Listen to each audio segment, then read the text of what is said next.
Hello everyone. Welcome to this webinar on working together to support people engaging with the Disability Royal Commission, presented by Your Story Disability Legal Support. We are also very fortunate today to have an Auslan interpreter joining us. Her name is Kelly, and the recording will also include her interpreting.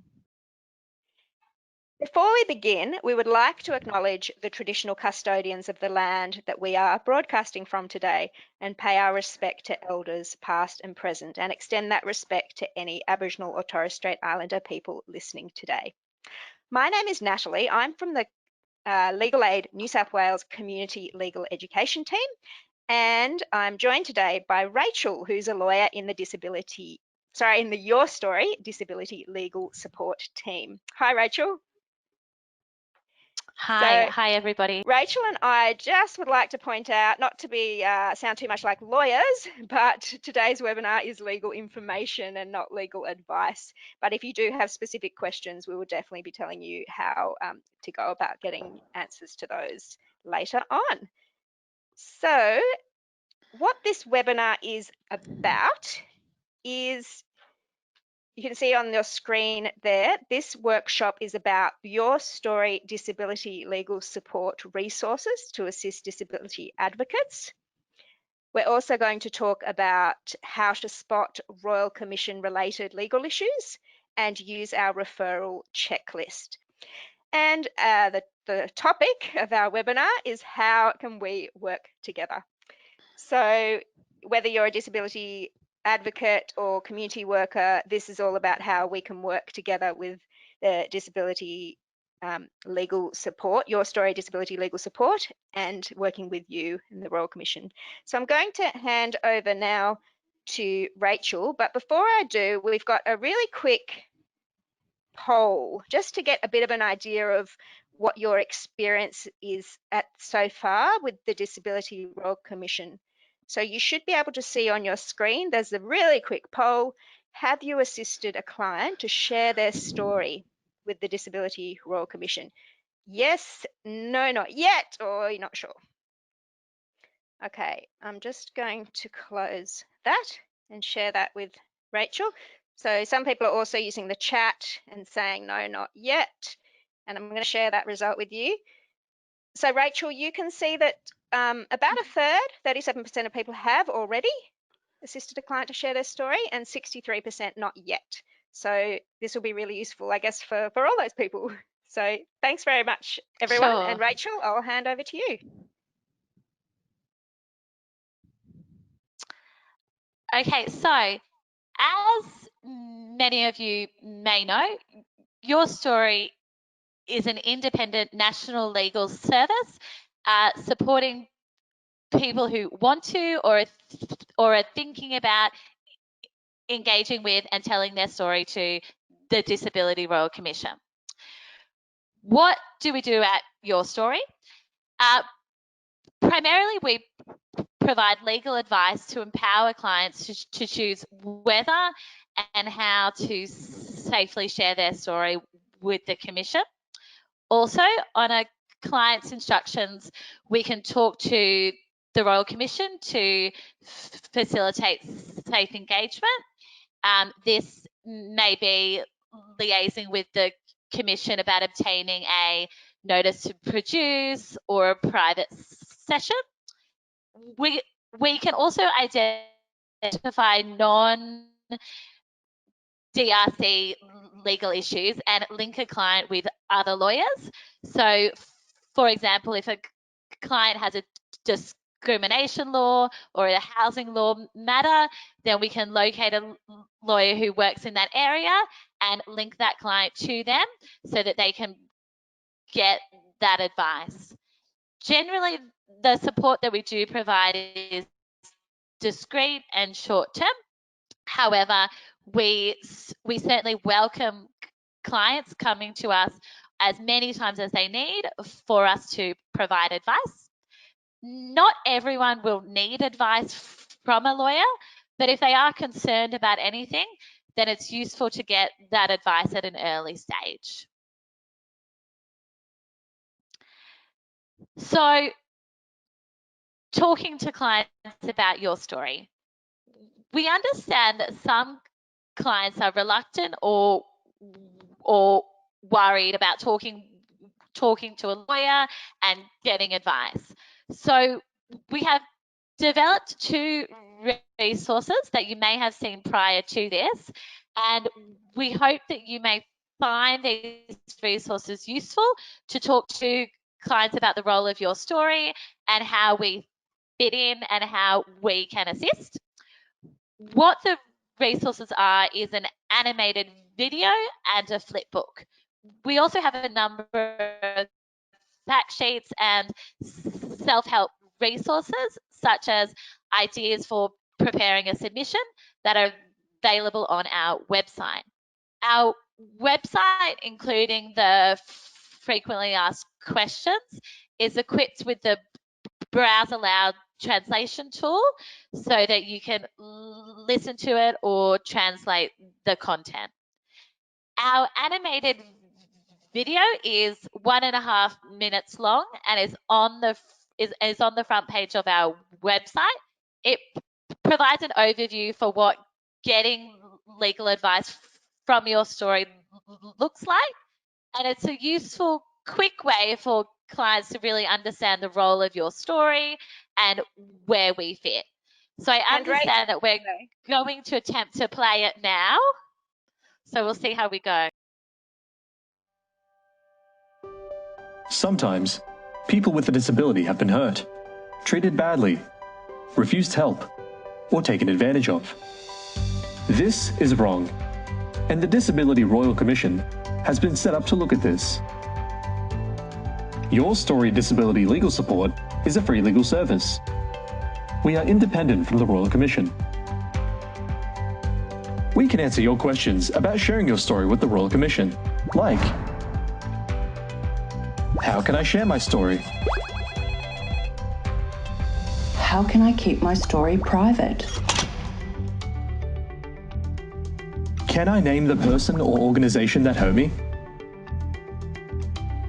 I signed this legal document which says I can't talk about what happened. What does that mean? Will I lose my job if I share what I saw at work? We can provide legal support so you can safely share your story. We give legal support in a way that works for you. Our lawyers won't tell anyone what you have told them, unless you agree. For free legal support, call our free number, 1-800-77-1800, or visit our website, www.yourstorydisabilitylegal.org.au. So, Rachel, did you want to talk about what the key messages are from the video?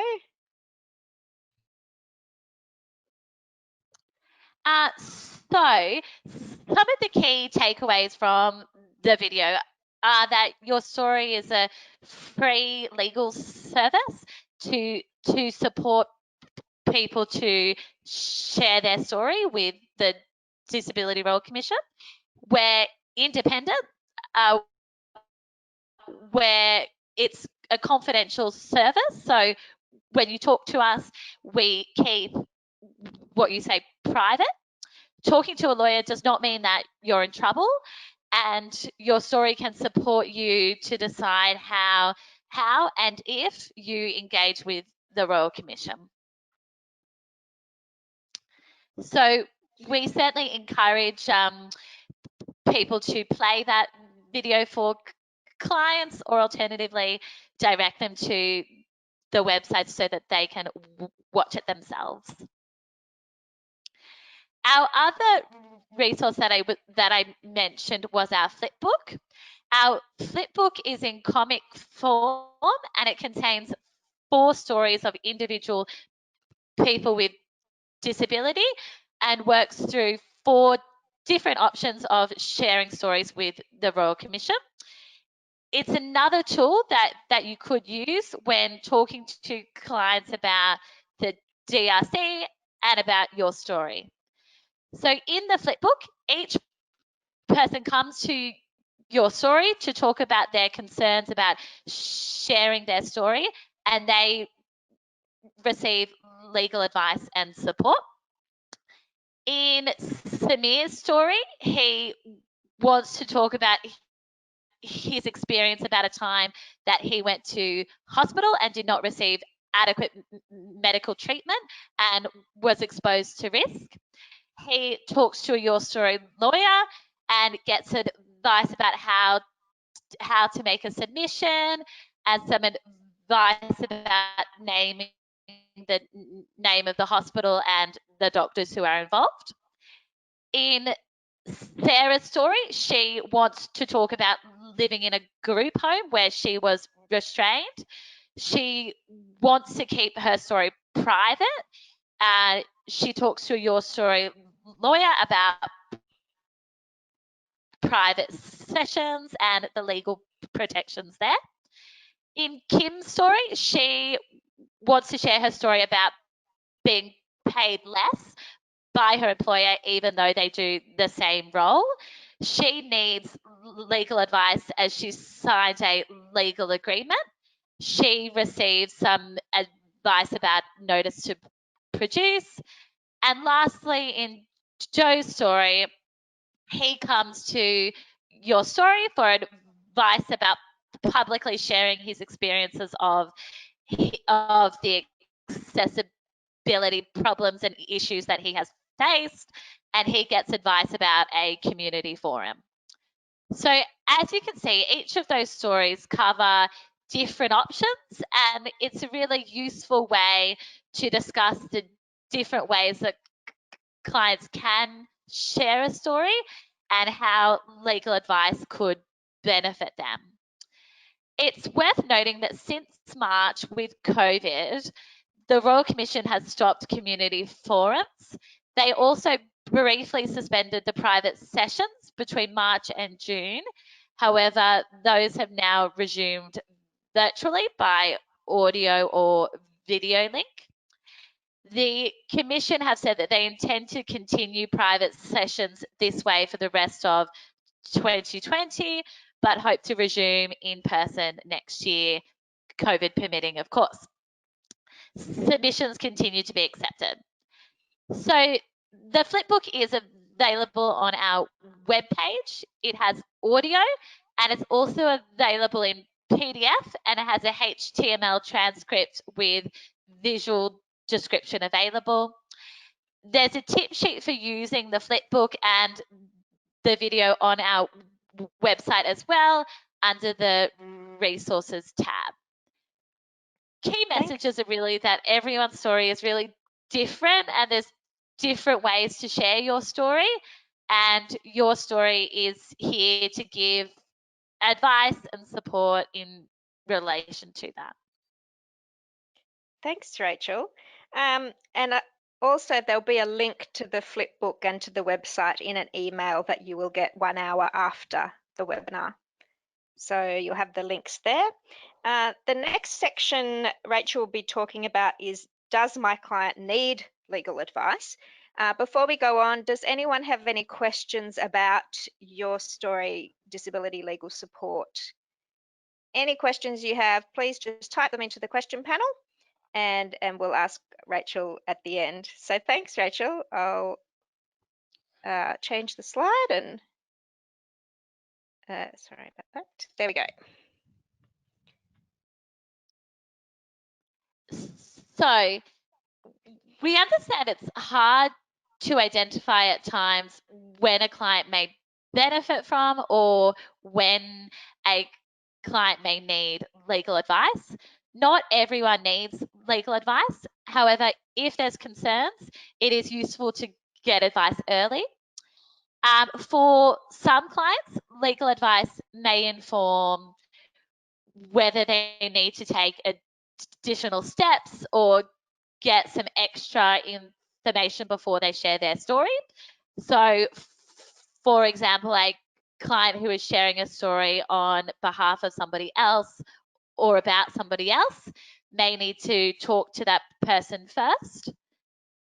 It could inform how a client chooses to share their story. So through a submission, notice to produce, private session, and it could inform how much information a client provides to the DRC. So do they send in attachments? Do they de-identify their whole story, some parts? It could inform and assist in making those decisions. Legal advice can also address some specific concerns that a client may have about, say, naming names, what a legal agreement means that they may have signed, concerns about payback, retribution, safety, privacy, and so forth.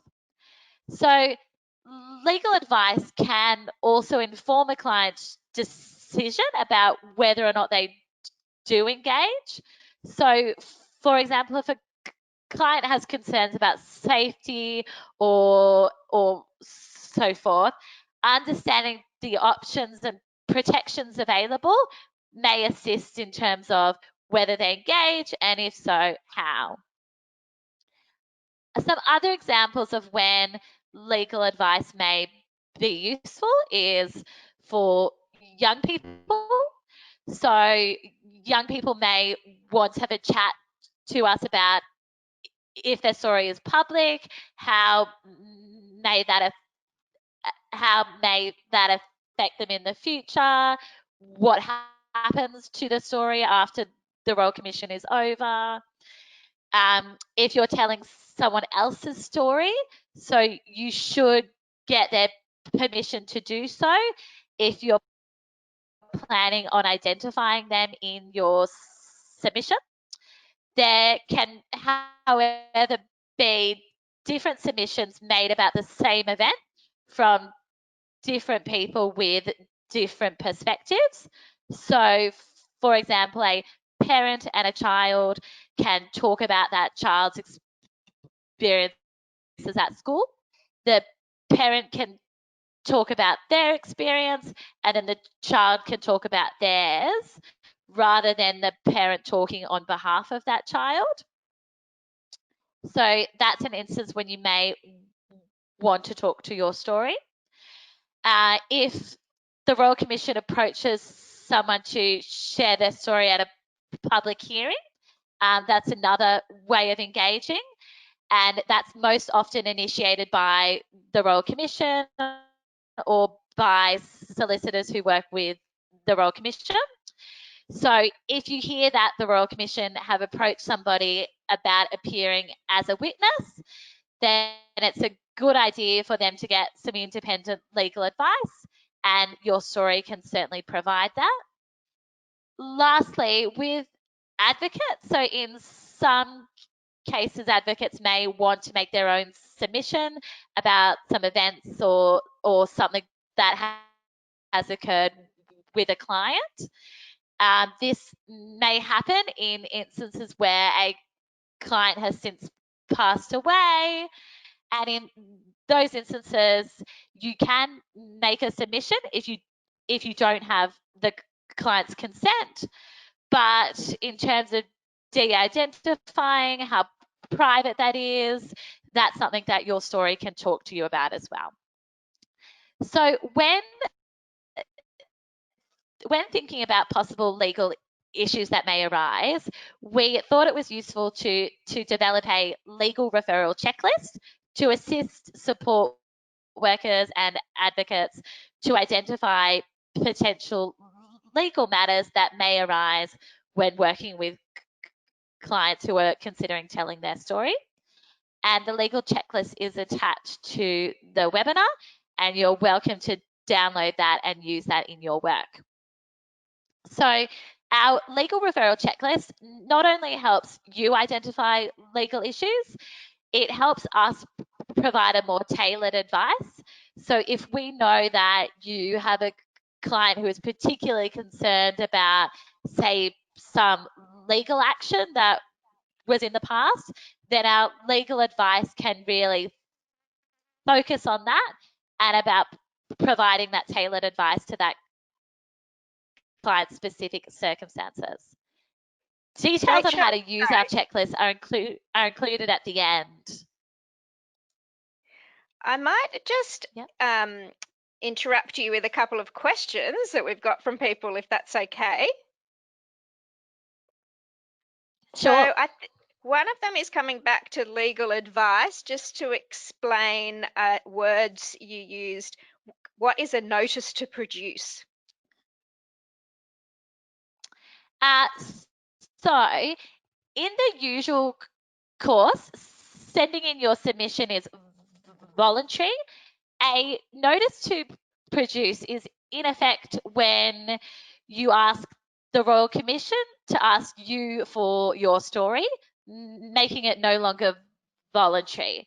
And that's important in instances where a client may have barriers stopping them from telling their story. There's a number of other legal protections that a notice to produce provides, and we've actually got a fact sheet on our website about those legal protections. Great. And this is a sort of related question. If an agency makes an anonymous submission because the person with disability may be traumatized and doesn't want to identify themselves, but they do want their story to be heard, can the Commission compel the agency to give the details of the person? So that would be something that I would encourage you to have a chat to us about, because it sounds like there's some more specifics and other details that are probably useful to work through. So I would encourage you to give us a call about that. Great, good advice. Okay, did you want to talk more about this or go on to the referral checklist that people might have downloaded in front of them now? So let's talk quickly about this. These are some of the key common legal issues that pop up, and we've actually included a summary on each of these at the end of our legal referral checklist to really support you discussing some of these legal issues with your clients. Things like confidentiality and privacy. A client may want to protect their privacy and their confidentiality when sharing their story. They may want to talk about confidentiality of other people who are in their story, i.e., if they're caring for somebody and their story relates to that person. Your story can also talk to a client about if they ask for their story to be kept confidential, how long that lasts for, and what steps they can take to share their story in a private way. With naming names, for some clients, they may consider that it's really important to name the names of organisations or people in their story. This is a personal choice. Your stories can talk to clients about this and about any legal risks that may arise, and so that they understand those and any steps that they can take to reduce them. Legal action. A client may want to talk about experiences that relate to courts or legal action. They might think that it's okay as it was a long time ago and it's done and it's over, or it was settled. But it's a useful idea that if a client is talking about a legal case in the past or now, to get some legal advice about what the law says about what they can share and how to share it. With retribution, a client may have concerns about punishment, about where they live or work or study, or have some concerns about accessing services if they share their story. So your story can talk to clients about this and about what would happen if, or what might happen in the event that they experienced it. Client documents really relates more to any attachments that a client would like to send in to the DRC. Some clients want to talk about information that they've received from their work, or that they've or from a freedom of information request. So your story can talk about those and about if there's any laws that impact the sharing of such documents. So with our referral checklist, we hope that we Rachel, have designed it to be as easy to use as possible. so we've got 2 questions about the referral checklist before you start. Yeah. If someone can't download it from these slides, is it on the website, on the Your Story website? It will be put on the website, I understand, tomorrow. So Okay. watch this space, but it will be available on the website. And we're happy to email it out as well. Okay, if perfect. you would like. I know you have some easy read documents on the website. Is the referral checklist in easy read as well? So with Easy Read, we're planning on developing many more Easy Read resources. So we're certainly planning on having a look at that, and we're putting up on our website soon 2 more resources with a mechanism for feedback, as we would like to continuously improve and develop more on our Easy Read. So I think you've watch just got this some space about feedback. that as I well. think you've just got some feedback that someone would like an easy read version of the checklist. I would definitely make a note of that, and that's Easy Read is certainly on our radar and something that we're really working hard on at the moment. All right. Thanks, Rachel. I'll let you continue about the checklist. So in terms of the checklist, it shouldn't take more than about 10 minutes or so to complete. The steps are really complete the checklist. In the event that a client answers yes to one or more of the questions, then a referral to get some legal advice from your story is appropriate. On the slide is our telephone there to call us to book in for an appointment. And we would certainly encourage you to email the completed referral checklist to us, so that the lawyer who is giving the advice has the chance to review it, so that they can provide a really tailored advice when the appointment comes up. It's worthwhile explaining as well that an answer of yes to any of the questions does not necessarily mean that there's a legal problem or that your client is in any sort of legal trouble. What it does indicate is that legal advice could be a useful tool so that the client can really decide how to safely share their story. Rachel, we've got a couple of questions about that booking appointments for clients. Yeah. Firstly, who can make a booking for clients? Is it only advocates, or can any support services or counsellors make appointments for clients? Any support services or counsellors, really anybody can. What we would need to do though is, if the client is not with the support worker, the counsellor, the advocate, we would, at the time of the appointment, just check in with them to get their consent about legal advice. But anybody can call us to make an appointment. And Rachel, if somebody struggles to use the phone, can they email that email address, the yourstory@legalaid.qld.gov.au? Is that how they can make an appointment, or can they send a text? Yes, of course. So you can email us. You can use the contact us form on our webpage as well.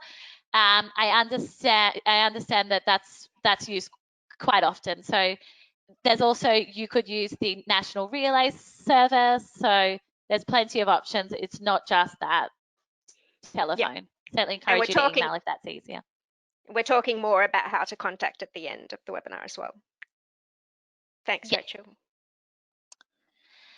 So, an example of using the checklist. Let's look at Sarah's story. So, in Sarah's story, we talked about before her wanting to share her experience of when she was restrained in her group home. So Sarah is mostly worried about who will find out about her story and is really concerned about her confidentiality. So some of the issues that Sarah may have concerns about are DRC processes. So I've just ticked yes there. Under confidentiality and privacy, she's worried about the privacy of her story. So yes. She wants to know how to keep her story confidential. Yes. She's ticked no here to any activity that might be illegal. In the event that you're not sure about anything, you don't have to tick every box as well. You can just leave that blank. And she's also ticked under naming names, yes, as she would like to name the name of an organization or person.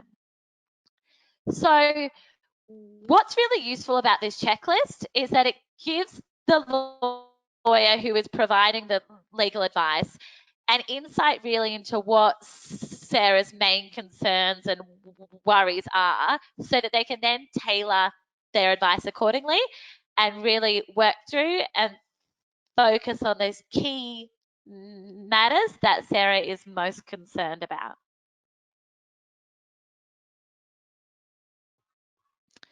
So the referral checklist, sorry, just to end, can be used at any time when you're working with a client.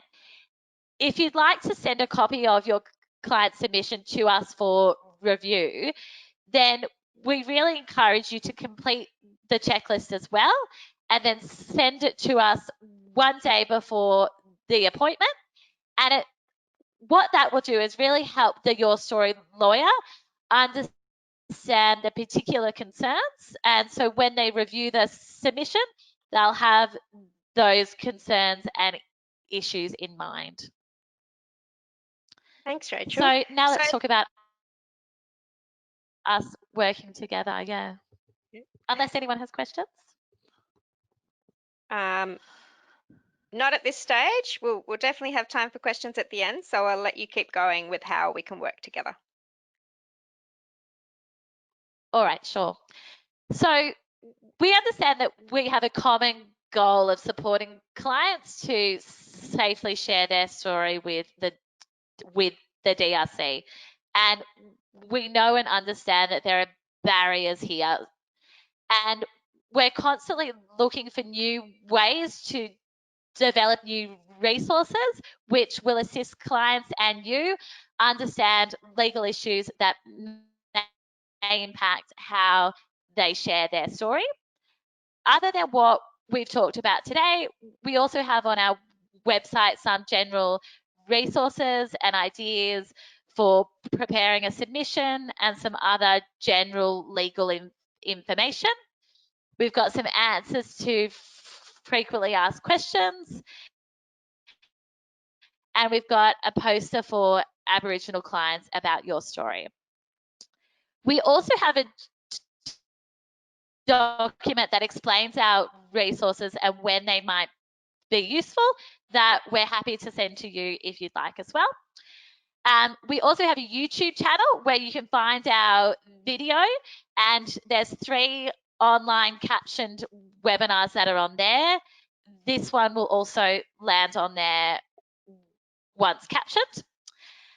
Please contact us in the event that you would like to tell us about any commonly occurring issues that are popping up, to provide us with feedback, or to talk to us about how we can improve our accessibility and our service delivery. We're also happy for you to contact us to get copies of our poster that you can display, or to suggest any new resources or any improvements on our existing ones that you think would work. Thanks, Rachel. There actually was one question about accessibility about the little video that we showed before, whether there is an audio described version of the video. So there is, and there's a HTML version of it as well on our website. So under the resources tab. And so there's a HTML script, and then you can use the read aloud tool on the website that will read that out loud. Great, thanks. Okay, so I think we're up to our take-home messages.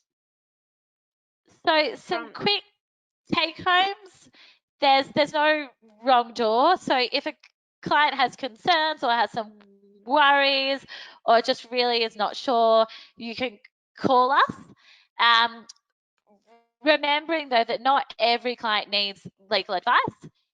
We can and we're happy to provide legal advice at any stage of the process.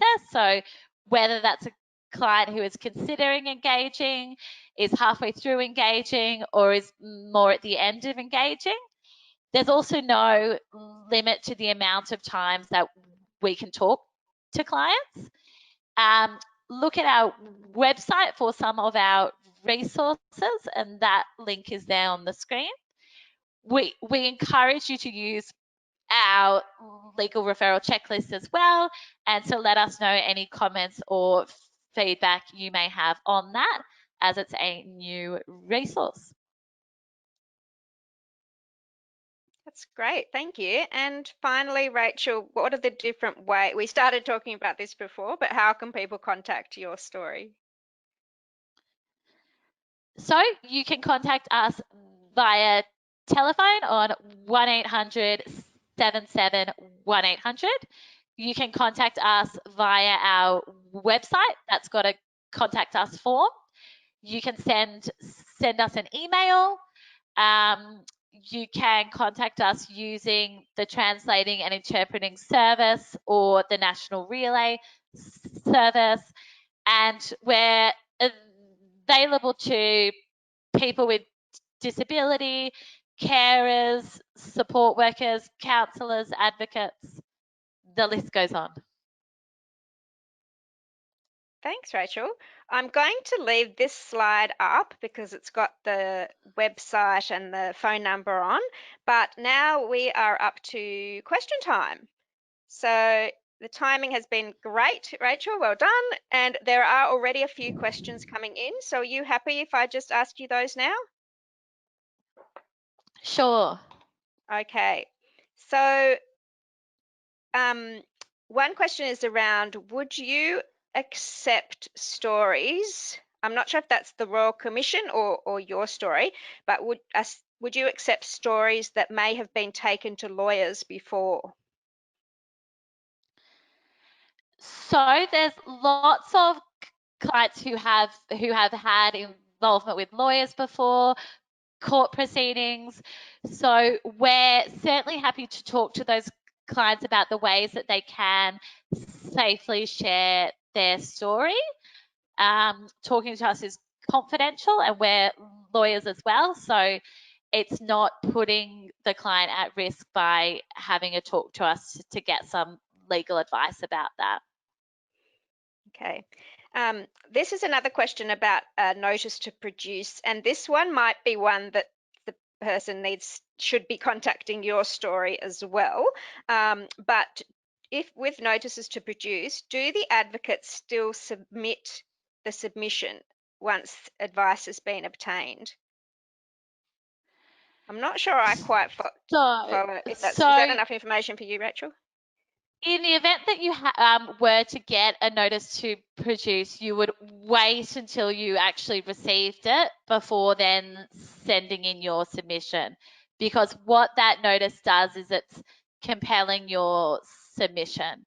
But if there's a specific question about that, then please give us a call, and that's something that we can certainly talk through further. hopefully that answers the question. We've got a few more minutes, so if anyone has questions, but just there was one question before that someone had heard that only advocates could make referrals, could make appointments to your story, but that's maybe a myth that we should dispel, that any support worker or counsellor or social worker can make an appointment to your story. Any support worker can, but if the client is not there at the time that you're making the appointment, then when the appointment comes up, we just check in with the client about consent and about, so anybody can make that appointment though. Great, thank you for that. So there are another question. How would you assure a client who may not trust legal services that they will be supported? Look, that's a hard one. I guess that's another way that we can work together there, and another way where it may help to direct the client to our video, to our Flipbook, and these other resources that are there to see how we can work with them and how your story can support them. Definitely. And people can self-refer to your story, is that right? They can just call that number or use the contact us form.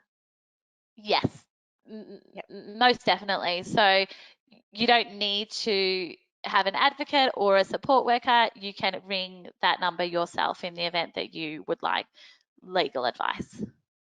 Okay, these are all really good questions to clarify how we can work together with your story. So thank you for asking those. Okay, well, if there are no more questions, then I would just say thank you very much to Rachel and to Kelly for your time today. And we hope everyone's learnt something new, and please fill out the survey that you will get following the webinar. Oh, sorry. Okay, one more quick question about if somebody needs an interpreter, can an interpreter make a referral on behalf of a client? So if somebody needed an interpreter, what we would encourage them to do is use, say, the translating and interpreting service to call us. That's at no cost to that client.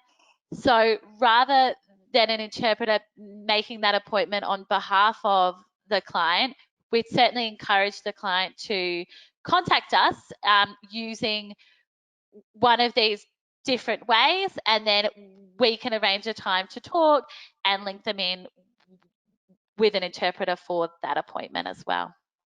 Great. Okay. Thank you very much. Thanks, everyone. And we'll see you next time.